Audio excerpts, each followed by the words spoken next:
నమామి ధన్వంతరం ఆదిదేవం ప్రేక్షకులకు నమస్కారం.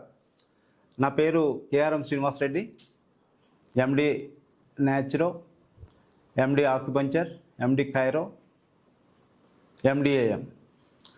నేను వైద్య వెల్నెస్ సెంటర్ హైదరాబాద్, తర్వాత మాకు మరి ఒక సెంటర్ ఉంది, అది వెస్ట్ గోదావరి ఆంధ్రప్రదేశ్ తణుకు దగ్గర ఏరెటిపాడు అనే గ్రామంలో ఉంది.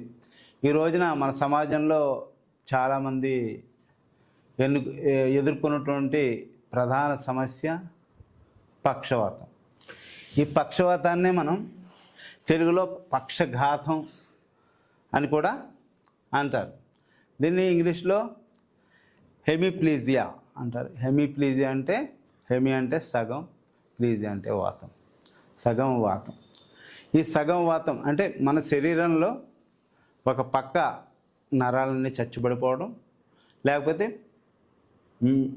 ముఖానికే పక్షవాతం రావడం, లేకపోతే మొత్తం మెడ కింద పూర్తిగా పక్షవాతం రావడం, ఇలా దీంట్లో చాలా రకాలు ఉన్నాయి. అసలు ఈ పక్షవాతానికి మెయిన్ కారణం ఏంటి, ఎందుకు వస్తుంది అనేటువంటిది ఈరోజు మనం చర్చించుకుందాం. దీని నివారణ ఉపాయాలు ఏంటి, దీని నివారణ మార్గాలు ఏంటి, దాని గురించి కూడా మనం మాట్లాడుకుందాం. అసలు ఈ పక్షవాతం అనేది ఎందుకు వస్తుంది? ఈ పక్షవాతం అనేది ఈ రోజుల్లో మన దైనందిన కార్యక్రమాల్లో ప్రతి ఒక్కరికి సమస్య లేని మానవుడు అంటూ మన ఈ ధరణిలో లేడు అని చెప్పచ్చు. అందుకని మనం సమస్యల్ని వీలైనంత వరకు తగ్గించుకుని, టెన్షన్, యాంగ్జైటీస్ అన్నిటిని తగ్గించుకుని, బీపీని కూడా మనం సమానంగా చూసుకోగలిగితే ఈ పక్షవాతం బారిన పడకుండా మనకు మనం రక్షించుకోవచ్చు. ఏ సమస్యనైనా సరే మనం దాన్ని ఫుల్గా మన మీద ఇంకా ఈ సమస్య వచ్చేసింది అని మనం దానికి కంగారు పడకుండా దాన్ని ఎలా సాల్వ్ చేయగలం అనే దాని మీద మనం దృష్టి పెడితే, సమస్య వచ్చింది, అది తప్పదు, దాన్ని ఎదుర్కోవాలి. కానీ దాన్ని ఎదుర్కోవడానికి నివారణ ఉపాయాలు ఏంటి, దాన్ని ఏ రకంగా మనం ఈజీగా హ్యాండిల్ చేయొచ్చు అనేటువంటి దాన్ని మనం ఒక క్షణం ఆలోచిస్తే తిరిగ్గా దీని నుంచి మనం తప్పించుకోవచ్చు. అది అసలు ఎందుకు వస్తుంది అంటే, మన శరీరంలో మన తలలో ఉన్నటువంటి రక్తనాళాలు గడ్డగట్టేసినప్పుడు ఎడమ వైపున గడ్డగడితే మనకి కుడివైపు కాలు చేయి మీద దాని యొక్క ప్రభావం పడుతుంది. అలాగే కుడివైపున రక్తం గడ్డగడితే తలలో దాని యొక్క ప్రభావం అనేది ఎడమ వైపు ఉంటుంది. దీంతో ఏంటంటే మనం సరిగా మాట రాకపోవడం కొంతమందిలో చూస్తూ ఉంటాం. కొంతమందికి కాలు చేయారెండు పడిపోతే నడవలేరు. తర్వాత వీళ్ళల్లో ఏంటంటే విపరీతమైనటువంటి భయం, ఆందోళన ఇదంతా వచ్చేస్తుంది. ఇంకా ఎంత భయం అంటే చాలా భయం ఉంటుంది. సరిగ్గా కంట్రోలింగ్ అనేది ఉండదు వీళ్ళకి, కాళ్ళ మీద కానీ చేతుల మీద కానీ. పాపం వాళ్ళ శరీరం వాళ్ళ యొక్క ఆధీనంలో ఉండదు. వాళ్ళు దానికి తోడు చాలా విపరీతమైన భయం. ఒకసారి స్ట్రోక్ వచ్చిన తర్వాత వాళ్ళకి రెండోసారి కూడా స్ట్రోక్ రావడానికి చాలా అవకాశం ఉంటుంది. అందుకని జాగ్రత్తగా వాళ్ళు బాత్రూమ్కి వెళ్ళినప్పుడు, తర్వాత వేరే నడిచేటప్పుడు కూడా వీలైనంత వరకు స్టిక్ అనేది వాడటం అనేది ఉత్తమం. ఎందుకంటే మనం దాని నుంచి రాకుండా నివారణ ఉపాయాలు వచ్చిన దాని నుంచి మనం రెండో స్ట్రోక్ రాకుండా మనం దాని నుంచి నివారణ ఏంటి అనేది మనం తెలుసుకోవాలి. తర్వాత ఏంటంటే వీళ్ళల్లో ఈ పక్షవాతం వచ్చిన వాళ్ళల్లో ఎక్కువ మార్నింగ్ వాళ్ళు బాత్రూమ్కి వెళ్ళడానికి కానీ లేదా వీటిల్లో చాలా కష్టపడుతూ ఉంటారు. వాళ్ళకి మల విసర్జన అనేటువంటిది చాలా కష్టమైపోతూ ఉంటుంది. దానికోసం వీళ్ళు ఏం చేయాలి అంటే దానికోసం కూడా నేను మీకు చెప్తాను. దాని యొక్క నివారణ, అసలు మల విసర్జన ఫ్రీగా మార్నింగ్ కావడానికి ఏం చేయాలి అనేటువంటిది నేను దాన్ని ఎలాగ అధిగమించవచ్చు అనేదాన్ని నేను చెప్తాను. తర్వాత దీనికి ఏమవుతుందంటే, ఈ పక్షవాతం వచ్చినప్పుడు ఈ బ్రెయిన్లో ఉన్నటువంటి టిష్యూస్ కానీ లేకపోతే సెల్స్కి కానీ ఏమవుతుందంటే ఆక్సిజన్ తర్వాత న్యూట్రియంట్స్ సరిగా అందవు. అందుచేత బ్రెయిన్లో ఉన్నటువంటి సెల్స్ అనేటువంటివి చచ్చిపోతాయి. తర్వాత ఈ బ్లడ్ ప్రెషర్ ఎక్కువగా ఉంటే ఏమవుతుందంటే బ్రెయిన్లో హ్యామరేజ్ అవుతుంది. దీని కారణంగా ఏంటంటే ఈ పక్షవాతం అనేటువంటిది రావడం అనేది జరుగుతూ ఉంటుంది. దీనిని మనం ఏ రకంగా నివారించవచ్చు అంటే మన శరీరంలో తీసుకునేటువంటి ఆహార పదార్థాల్లో ఎక్కువగా పసుపుని ఉపయోగిస్తూ ఉండాలి. పసుపుని ఎక్కువగా వాడుతూ ఉంటే దీంట్లో ఇర్కుమిన్ అనేటువంటి ఒక పదార్థం ఉంటుంది. అది మన రక్తాన్ని గడ్డగట్టకుండా ప్రవాహం అంటే సామాన్యం గడ్డగట్టకుండా ఫ్లో జరిగేలా చూస్తూ ఉంటుంది. తర్వాత వెల్లుల్లిపాయ ఒకటి బాగా మనం వాడుతూ ఉండాలి. ఈ వెల్లుల్లిపాయలని నైట్ మనం పాలల్లో ముక్కల కోసం నానబెట్టుకుని ఉదయం ఆ పాలను తాగేసేసి ఆ వెల్లుల్లిపాయలని మనం ఎక్కువగా నవలకుండా మింగేసేస్తే ఆటోమేటిక్గా మన యొక్క బ్లడ్ ఫ్లో అనేది బాగా జరుగుతూ ఉంటుంది. తర్వాత ఇది వచ్చిన తర్వాత మనం అలాగా వచ్చేసింది అని కుంగిపోకుండా అలా చెయ్యిని కాల్ని కూడా మనం ఎక్సర్సైజులు చేస్తూ మన యొక్క విధులను మనం నిర్వర్తించడానికి మనం ట్రై చేస్తూ ఉండాలి. ట్రై చేస్తూ ఉంటే మన యొక్క కాన్ఫిడెన్స్ లెవెల్స్ అనేవి పెరుగుతూ ఉంటాయి. మీకు ఎప్పుడైతే మీరు కాన్ఫిడెన్స్గా ఉన్నారో దాన్ని మీరు ఈజీగా ఎదుర్కోవచ్చు.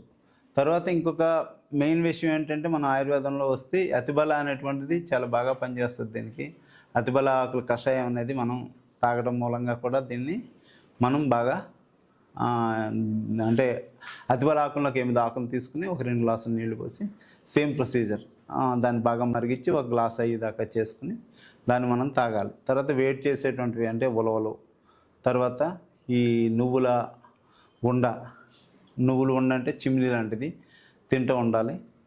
తర్వాత ఇంకా ఏం చేయాలంటే చాలా యాక్టివ్గా ఉండడానికి మనం ట్రై చేస్తూ ఉండాలి. తర్వాత ప్రతిరోజు యోగా కానీ వ్యాయామం కానీ చేస్తూ ఉండాలి. వ్యాయామం చేస్తూ ఉంటే అంటే మీకు చేతనైనంత వరకు అంటే నా కాలు సహకరించడం లేదు, నా చెయ్యి సహకరించడం లేదని కాకుండా మనం చెయ్యికి వచ్చింది అనుకోండి, చెయ్యికి ఏం చేయాలంటే మనం స్ట్రెస్ బాల్స్ లాంటివి కాకుండా మనం ఒక మైదా పిండి కానీ తీసుకుని ఒక మైదా పిండిని తీసుకుని దాన్ని మనం ఆ మైదా పిండిని పిసకడానికి ట్రై చేయాలి. ట్రై చేస్తే అప్పుడు మీ యొక్క ఫింగర్స్ అనేటువంటిది ఎక్కువ మూమెంటు వస్తూ ఉంటుందన్నమాట. అందుకని ఏంటంటే మనం ఎక్కువ ఈ ఫింగర్స్ మూమెంట్ వచ్చేటువంటి మైదా పిండి లాంటివి నొక్కడం ఇటువంటివి చేస్తూ ఉండాలి. తర్వాత ఏంటంటే డైటు చాలా మంచి డైటు తీసుకోవాలి. ఇది తీసుకోవడం మూలంగా మనం ఈ పెరాలసిస్ వచ్చిన దాని నుంచి మనం అధిగమించి శుభ్రంగా హాయిగా నడవడానికి ఆస్కారం ఉంటుంది. ఈ అన్నిటికంటే మించి ఇంకొక మెయిన్ దివ్య ఔషధం ఏంటంటే మసాజ్. మనకి ఏ పార్ట్లో అయితే మనకి కాలు కానీ చెయ్యి కానీ ముఖం కానీ ఎక్కడేదో వచ్చిందో ఆ ఎఫెక్ట్ అయినటువంటి పార్ట్కి మనం నువ్వుల నూనె తర్వాత పచ్చకర్పూరం ఈ రెండు 1 లీటర్ నువ్వుల నూనెకి ఒక 100 గ్రాములు పచ్చకర్పూరం తీసుకుని అందులో కలిపేసి మనం రాస్తున్నప్పుడు లైట్గా గోరువెచ్చని చేసి దానికి రాస్తే ఆ మసాజ్ అనేది చేస్తే చాలా బాగా ఎఫెక్టివ్గా పనిచేస్తుంది. ఈ పైన చెప్పినటువంటి ఈ నివారణ ఉపాయాలను అన్నిటిని చేసుకుని మనం దాన్ని తగ్గించి ఆరోగ్యంగా ఉండొచ్చు. స్వస్తి. Thank you. తర్వాత మంచి పండ్లు కూరగాయలు ఇటువంటివి మనం ఎక్కువ తింటూ ఉండాలి. తర్వాత పళ్ళుతో పాటుగా మనం డ్రై ఫ్రూట్స్ని కూడా ఎక్కువగా తీసుకుంటూ ఉండాలి. తర్వాత నాన్ వెజిటేరియన్లో మేక మాంసం ఒకటి పాయ త్రాగడం ఇటువంటివి చేయాలి. అంటే చికెన్ ఏది తీసుకోకూడదు. మేక మాంసం అంటే నాన్ వెజిటేరియన్స్ అయితే మేక కాళ్ళు ఇటువంటి పాయ కింద కాసుకుని తాగడం అనేది బాగా మంచి మనకి అది ఆ స్ట్రెంగ్త్ చేయడంలో చాలా ఉపయోగపడుతుంది మేక పాయ అనేటువంటిది. తర్వాత ఇంకొక విషయం ఏంటంటే మనం గానుగ చెట్టు వేరుని తీసుకొచ్చి దాన్ని చెదగొట్టేసేసి దాన్ని ఆముదంలో కలిపి మరిగించి ఆ మరిగించినటువంటి ఆముదాన్ని మన ఆ ఎఫెక్టెడ్ ఏరియాకి రాస్తే గానుగ చెట్టు మీకు తెలుస్తుంది. గానుగ చెట్టు అంటే గానుగ కాయలు ఉంటాయి. ఆ గానుగ చెట్టు వేరుని తీసుకొచ్చి మనం దాన్ని చెదగొట్టి ఆముదంలో కాసి చల్లారిన తర్వాత మనం ఆ ఎఫెక్టెడ్ ఏరియాకి కొద్ది మొత్తంలో కొద్దిగా తీసుకుని ఆ ఏరియాకి మనం అప్లై చేస్తూ ఉండాలి. తర్వాత అన్నిటికంటే కూడా మంచి దివ్య ఔషధం ఏంటంటే వచ్చిన తర్వాత కాకుండా రాకముందరే మనం దీనికి జాగ్రత్త పడితే చాలా మంచిది. అందుకని ప్రతి ఒక్కళ్ళు కూడా వీలైనంత వరకు కూరల్లో ఎక్కువ పసుపుని ఉపయోగించడం, వీలైనంత వరకు బయట జంక్ ఫుడ్స్ని తినడం అనేటువంటిది ఆఫ్ చేయాలి. తర్వాత ఇంకొక విషయం ఏంటంటే ఇది రాకుండా మనం చేయొచ్చు.